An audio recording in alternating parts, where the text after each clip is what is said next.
एक international heist crew दुनिया के अलग अलग हिस्सों से मिलकर एक पैसेंजर प्लेन में चोरी करने का प्लान बनाते हैं। उनका प्लान 12,000 मीटर की ऊंचाई पर उड़ते हुए प्लेन से $500 मिलियन का सोना चुराने का होता है। ये मिशन इम्पॉसिबल सा लगता है, लेकिन यही इस कहानी की शुरुआत है। हर कदम खतरे से भरा है और हर फैसला जिंदगी बदल सकता है। कहानी की शुरुआत एक गॉर्जियस ऑक्शन से होती है। पूरे हॉल में कैमरे लगे होते हैं और कोई भी ब्लाइंड स्पॉट नहीं होता है। पुलिस को पूरा भरोसा होता है कि यहाँ से कुछ भी गलत नहीं हो सकता, लेकिन उन्हें यह अंदाजा नहीं होता कि आज कुछ एक्स्ट्रॉर्डिनरी होने वाला है। इसी ऑक्शन में इंटरनेशनल मास्टर थीफ साइरस आराम से अपने असली चेहरे के साथ एंट्री करता है। उसे देखकर पुलिस हैरान रह जाती है, क्योंकि वह बिना किसी डर के खुलेआम घूम रहा होता है। उसकी चाल और आंखों में अलग सा सेल्फ कॉन्फिडेंस होता है। पुलिस उसकी हर हरकत पर नजर रखना शुरू कर देती है। साइरस सीधे ऑक्शन हॉल के बीचों बीच बैठ जाता है और बिल्कुल शांत रहता है। कुछ देर बाद वह एक NFT आइटम पर बोली लगाता है, जिसकी कीमत $20 मिलियन होती है। सभी लोग हैरान रह जाते हैं कि वह इतनी बड़ी रकम इतनी आसानी से कैसे लगा सकता है। पुलिस की निगरानी और भी बढ़ जाती है। जैसे ही ऑक्शन स्टाफ सफल ट्रांजैक्शन की घोषणा करता है,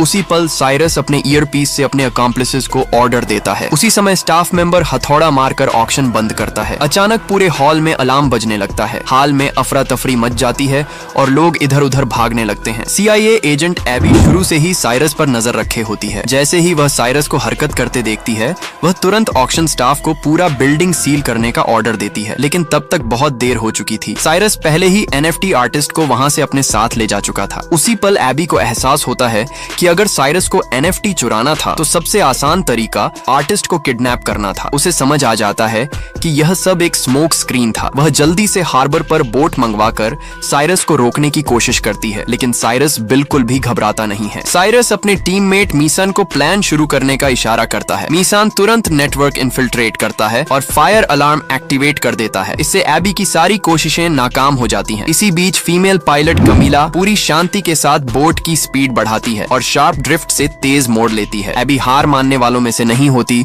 और वह लगातार पीछा करती रहती है। ये देखकर मीसान मेटल बैरियर्स एक्टिवेट कर देता है, जिससे रास्ता पूरी तरह बंद हो जाता है। एबी मजबूर होकर हेडक्वार्टर्स को कॉल करती है और साइरस की फुल स्केल सर्च का रिक्वेस्ट करती है। इस बीच NFT आर्टिस्ट को अभी तक यह एहसास नहीं होता कि वह किडनैप हो चुका है। वह सोचता है कि एबी कोई ज्यादा ही उत्साही फैन है। साइरस उसे अपने लग्जूरियस यॉट पर ले जाता है। वहां वह खुशी खुशी उसे $20 मिलियन देता है और यॉट पर पार्टी में शामिल होने का इन्विटेशन देता है। लेकिन आर्टिस्ट को नहीं पता होता कि उसकी किडनैपिंग की खबर फ्रंट पेजेस पर छप चुकी है। अगली सुबह जब वह उठता है, तब हाइस्ट क्रू उसे सच्चाई बताता है। उसे पता चलता है कि यह किडनैपिंग नकली थी ताकि NFT की वैल्यू बढ़ाई जा सके। यह सुनकर वह पूरी तरह चौंक जाता है। साइरस उसे मोनालिसा का एग्जाम्पल देता है और समझाता है कि कैसे एक चोरी किसी भी चीज की कीमत आसमान तक पहुंचा सकती है। जैसे ही किडनैपिंग की खबर फैली, आर्टिस्ट के काम की कीमत तेजी से बढ़ जाती है। आखिरकार डील $89 मिलियन में डन होती है। आर्टिस्ट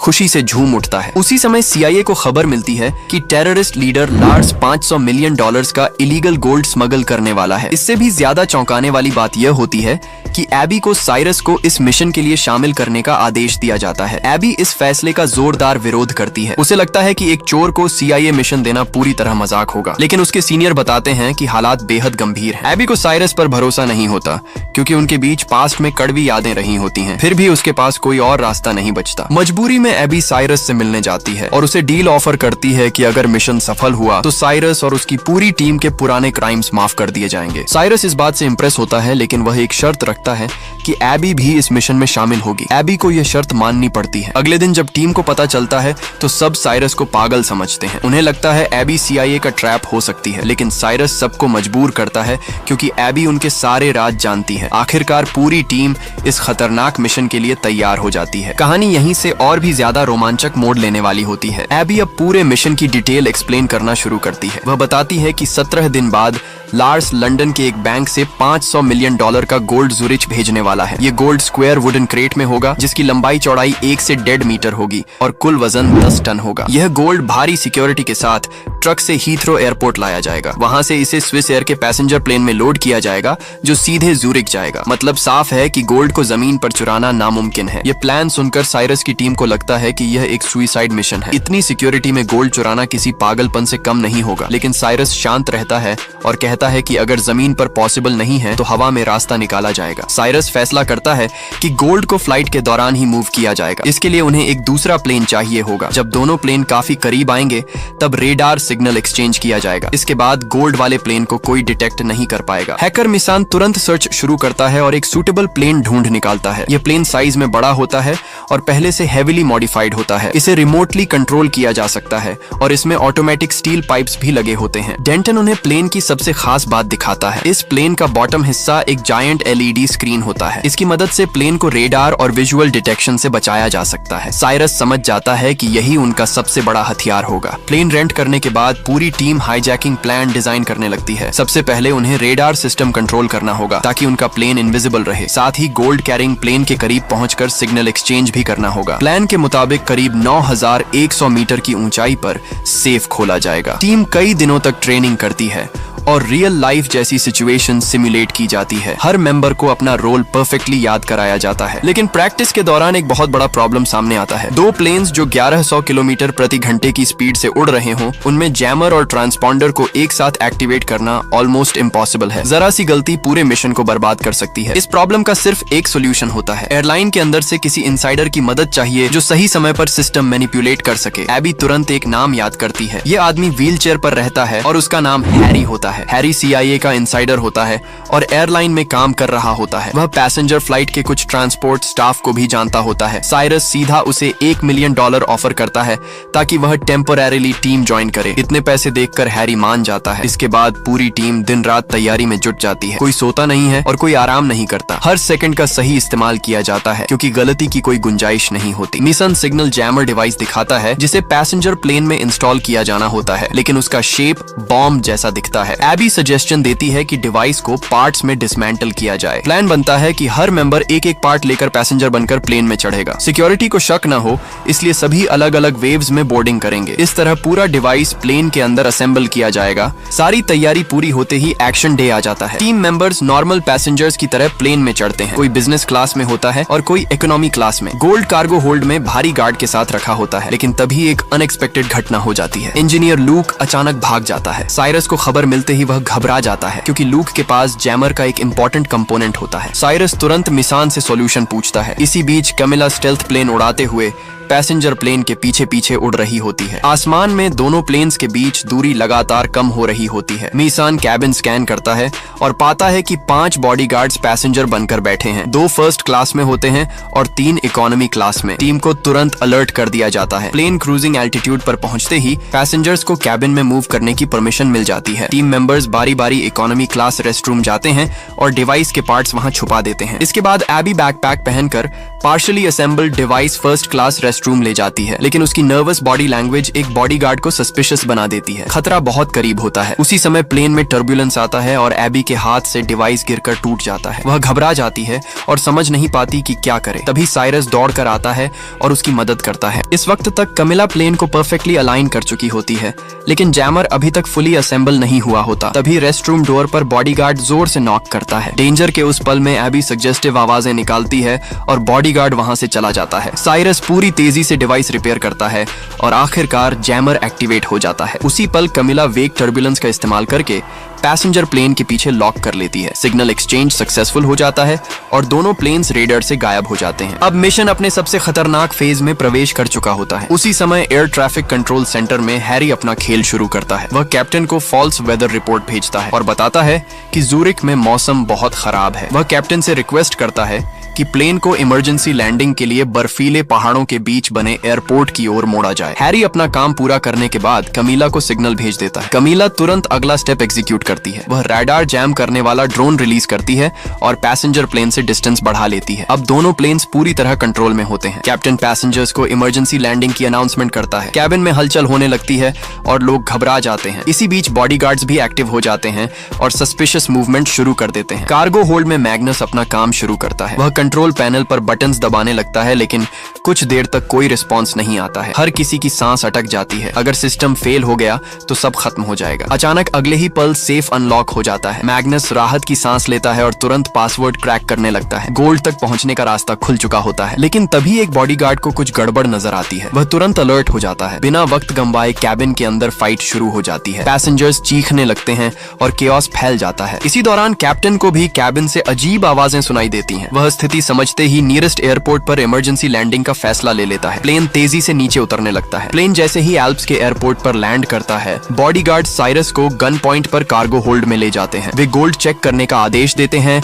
और तुरंत लार्स को कॉल करके सिचुएशन रिपोर्ट करते हैं। लार्स शांत रहता है और सब सुनता है। बॉडीगार्ड उसे बताता है कि प्लेन एल्प्स के एयरपोर्ट पर उतरा है, लेकिन रॉबर्ट्स ने एक बैकअप प्लेन भी तैयार कर रखा है। लार्स ठंडे दिमाग से अपने आदमियों को गोल्ड और रॉबर्ट्स दोनों सीज करने का आदेश देता है। बॉडीगार्ड साइरस, एबी और कैमिला को प्लेन से नीचे उतारते हैं। कैमिला के पास खुद को समझने का भी समय नहीं होता और वह भी प्रिजनर बन जाती है। अब सिचुएशन पूरी तरह उलट चुकी होती है। गोल्ड को शिफ्ट करने की तैयारी होती है। गन सिर पर रखकर कैमिला को बैकअप प्लेन उड़ाने के लिए मजबूर किया जाता है। आसमान में एक बार फिर टेंशन भर जाती है। CIA हेडक्वार्टर्स में बैठे सीनियर्स को भी एहसास हो जाता है कि एबी और उसकी टीम सीरियस ट्रबल में है। तुरंत ट्रैकिंग ऑर्डर जारी किया जाता है और सैटेलाइट्स एक्टिव कर दिए जाते हैं। बैकअप प्लेन धीरे धीरे टेक ऑफ करता है। उसी पल कैमिला सीक्रेटली सिग्नल भेजती है। साइरस सिग्नल समझ जाता है और एबी से सीट बेल्ट बांधने को कहता है। अगले ही सेकंड प्लेन वायलेंटली शेक करता है। जिन बॉडीगार्ड्स ने सीट बेल्ट नहीं बांधी होती वे फ्लोर पर गिर जाते हैं। केओस फिर से फैल जाता है। लीड बॉडीगार्ड किसी तरह खड़ा होकर कैमिला से पूछता है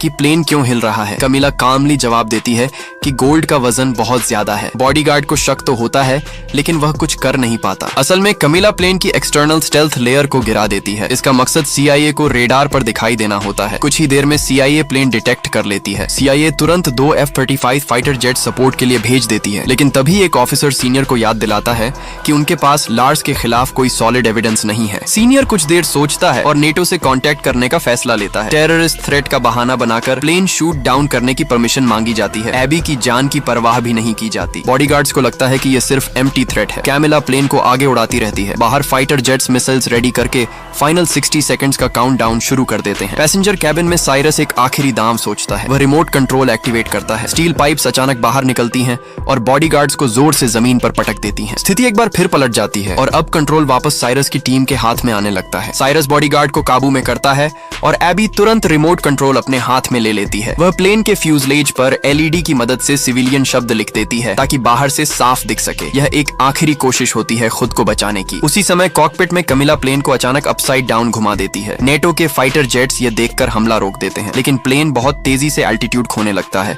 और सिचुएशन और भी ज्यादा खतरनाक हो जाती है। एबी इस मौके का फायदा उठाती है और रिमोट से कार्गो होल्ड का दरवाजा खोल देती है। साइरस से जूझ रहा बॉडीगार्ड संतुलन खो देता है और सीधे खुले आसमान में गिर जाता है। एक सेकंड में सब कुछ खत्म हो जाता है। इसके बाद साइरस और एबी कॉकपिट की तरफ भागते हैं। वहां कैमिला अभी भी एक बॉडीगार्ड से लड़ रही होती है। तीनों मिलकर किसी तरह उसे भी काबू में कर लेते हैं, लेकिन अब प्लेन पूरी तरह डैमेज्ड हो चुका होता है। साइरस पायलट सीट पर बैठता है और पूरी ताकत से प्लेन को ऊपर खींचने की कोशिश करता है। तभी फ्यूजलाज का एक हिस्सा टूटकर टेल फिन से टकरा जाता है। प्लेन अब पूरी तरह कंट्रोल से बाहर हो जाता है। अब इमरजेंसी लैंडिंग के अलावा कोई रास्ता नहीं बचता। साइरस जल्दी से नीचे देखता है और एक हाईवे की तरफ प्लेन मोड़ देता है। ये फैसला जान बचाने के लिए लिया जाता है। प्लेन तेज रफ्तार में नीचे उतरता है और जमीन से टकराते ही फिसलने लगता है। प्लेन कंट्रोल से बाहर होकर सीधे लार्स की लग्जरी विला की तरफ बढ़ता है। विला में बैठा लार्स और गोल्ड रिसीव करने आई वुमन ये देखकर घबरा जाते हैं। किसी को समझ नहीं आता कि यह क्या हो रहा है। सड़क के दोनों तरफ लगे पेड़ प्लेन की रफ्तार को कम कर देते हैं। प्लेन टूटता हुआ विला के सामने आकर रुक जाता है। जोरदार आवाज के साथ सब कुछ शांत हो जाता है। साइरस, एबी और कैमिला टूटे हुए प्लेन से बाहर निकलते हैं। चारों तरफ अफरा तफरी मची होती है। उसी जगह 10 टन गोल्ड जमीन पर बिखरा पड़ा होता है। गोल्ड काउंट करने आई वुमन को अचानक मैसेज मिलता है कि डील में एक इन्फॉर्मेंट मौजूद है। वह तुरंत ट्रांजैक्शन रोकने का फैसला करती है। उसे शक हो जाता है कि कुछ बड़ी गड़बड़ है। वुमन ये भी समझ जाती है कि तीनों में से कोई एक पुलिस ऑफिसर है। वह कॉन्ट्रैक्ट तोड़ने की तैयारी करती है, लेकिन लार्स को ज्यादा बातों में भरोसा नहीं होता। वह बिना सोचे समझे 2 गोलियां चला देता है। वुमन वहीं गिर जाती है और उसकी मौत हो जाती है। लार्स के चेहरे पर कोई भाव नहीं होता, लेकिन उसे यह नहीं पता होता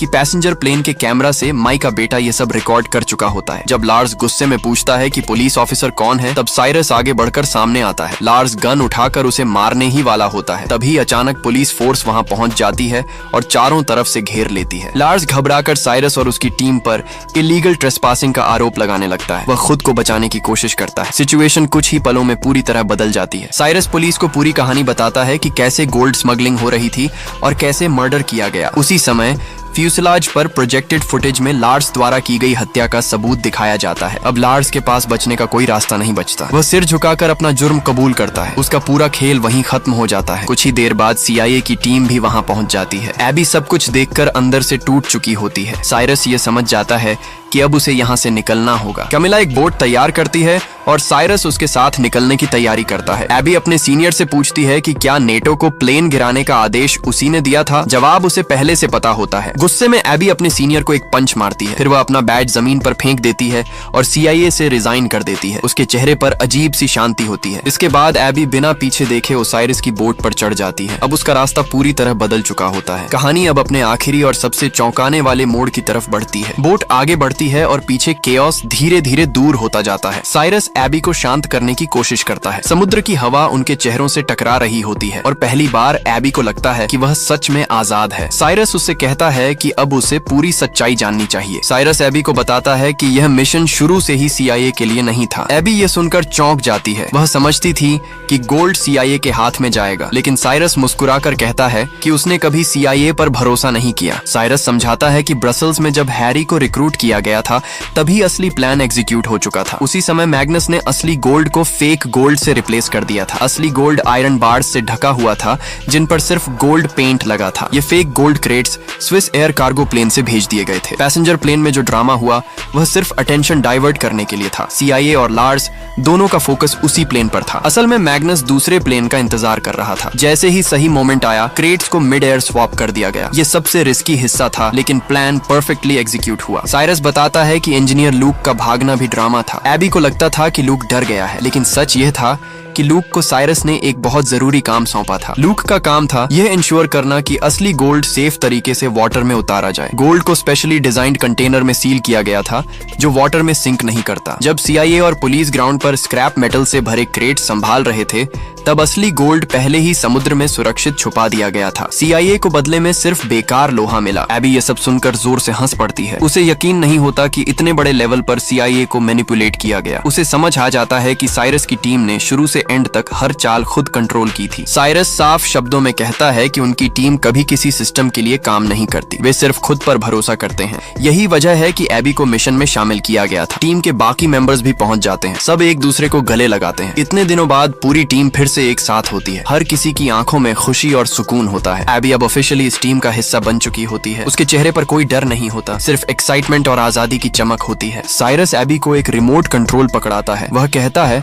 कि अब आखिरी स्टेप उसका है। एबी बिना कुछ पूछे रिमोट का बटन दबा देती है। समुद्र की सरफेस हिलने लगती है। धीरे धीरे पानी के नीचे से मेटल कंटेनर्स ऊपर आने लगते हैं। कुछ ही सेकंड्स में 10 टन गोल्ड पानी से बाहर दिखाई देने लगता है। एबी की आंखें खुली की खुली रह जाती हैं। वह गहरी सांस लेती है और अपने अंदर एक अजीब सी राहत महसूस करती है। उसे लगता है जैसे उसके अंदर का बोझ पूरी तरह उतर गया हो। साइरस उसे देखता है और हल्की सी मुस्कान देता है। टीम के सभी लोग गोल्ड को देखते रहते हैं जो पानी से बाहर निकल चुका होता है। 10 टन सोना उनके सामने होता है और उसकी कीमत $500 मिलियन होती है। ये वही गोल्ड होता है जिसके लिए इतनी बड़ी लड़ाई लड़ी गई थी। एबी कुछ पल तक चुप रहती है और फिर उसे अपनी पुरानी जिंदगी याद आती है जहां हर दिन रूल्स और ऑर्डर्स में बीतता था। अब उसे लगता है कि उसने सही फैसला लिया है। साइरस साफ साफ कह देता है कि उसने गोल्ड चुराने की बात एबी से जानबूझकर छुपाई थी। अगर वह पहले जान जाती तो CIA का दबाव उसे तोड़ सकता था। एबी यह बात समझ जाती है और उसे कोई शिकायत नहीं रहती। टीम के बाकी मेंबर्स भी एबी को ऑफिशियली वेलकम करते हैं। हर कोई साइरस की लीडरशिप की तारीफ करता है। साइरस टीम से कहता है कि यह अंत नहीं बल्कि एक नई शुरुआत है। आगे और भी बड़े प्लान्स उनका इंतजार कर रहे हैं। यहीं पर आज की यह कहानी खत्म होती है। आपको ये मूवी कैसी लगी? अपना ओपिनियन कमेंट में जरूर बताइए। ऐसी ही और स्टोरीज के लिए चैनल को सब्सक्राइब करना ना भूलें।